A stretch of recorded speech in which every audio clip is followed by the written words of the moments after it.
আম্মা ধরতে দে নাইলে দে মাইলা দেম।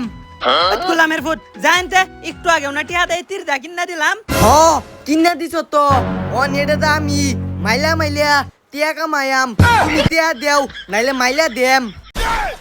গোলামের ফুট টিয়া নাই যা। গোলামের ফুটে কামটা করছে কি খারো আজকা। মায়া গো ও বাবা গো মাইরেলছে মাইরেলছে। আব্বা দেখছো আমি ফাস্তা দিয়ে যাইছি এই বেদি গো বেদি না আমার মা আসছে। ওই সারাম দাদি সেরা মারস টিয়া এই 9-10 টিয়া তুমি যে মজা খাওগা আর টিয়া মাঠে চাইবা তুমি। আব্বা তুমি অনেক বালা আম্মা বসা। আব্বা সইরে যাও তুমি। হ্যালো